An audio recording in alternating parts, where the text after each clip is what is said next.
আজকে ছিল দুর্গাপুজোর ষষ্ঠী। তো আয়ুষের বাবা এখানে রেডি হয়ে গেছে, আর আমরা জাস্ট বাড়িতে এলাম আর কি বর্ধমান দিয়ে। খুব বেশিক্ষণ হয়নি, আধ ঘন্টা 1 ঘন্টা হয়েছে। এখন তো 8টা বাজে। তারপর আমিও রেডি হয়ে গেছিলাম, আর আমরা যাচ্ছি একটু পাশের মানে আমাদের গ্রামের ঠাকুরগুলো দেখতে। তো মা এদিকে রান্নাবান্না করছিল, আর মাকে বলে দিলাম যে আমরা আসছি, দিয়ে বেরিয়ে গেলাম আয়ুষকে নিয়ে। আয়ুষ যেহেতু ওর বাবা এখন আছে, তাই জন্য ওর বাবার কোলেই বেশি ঘোরাঘুরি করে।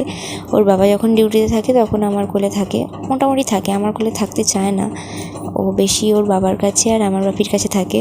তারপর আমরা বেরিয়ে পড়লাম ওর বাবা আর আমি আয়ুষকে নিয়ে। তো জানি না কেন ফোনে লাইটগুলো এরকম ঝাপসা আসছিলো, ক্লিয়ার আসছিল না।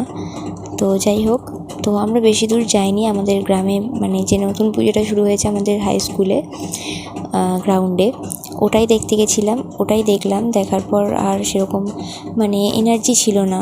আগের দিনে গেছিলাম বর্ধমান, তারপরে এসে আর এনার্জি ছিল না, 2 দিনের একটা জার্নি। তো গেলাম। এই যে এটা হচ্ছে প্যান্ডেলটা, আমার সেরকম ক্লিপ নেওয়া হয়নি, ওই জন্য দেখাইনি। এটা হচ্ছে ফার্স্ট গেট আমাদের বাড়ির থেকে যেতে। এদিক দিয়ে ঢুকলে অনেকটা হাঁটতে হবে, আর ওদিক দিয়ে হলে মেন গেট দিয়ে ঢুকলেই আর কি প্যান্ডেল দেখা যাবে। তো সেদিনকে খুব একটা লাইট ছিল না, আর সেদিনকেই হয়ে গেছিলো বেলিবরণ, যেহেতু দিনক্ষণগুলো ওলটপালট ছিল এবছর। তারপর ঠাকুর দেখে আমরা বাড়ি চলে এলাম। তো ভিডিওটা ভালো লাগলে একটা কমেন্ট করে যেও।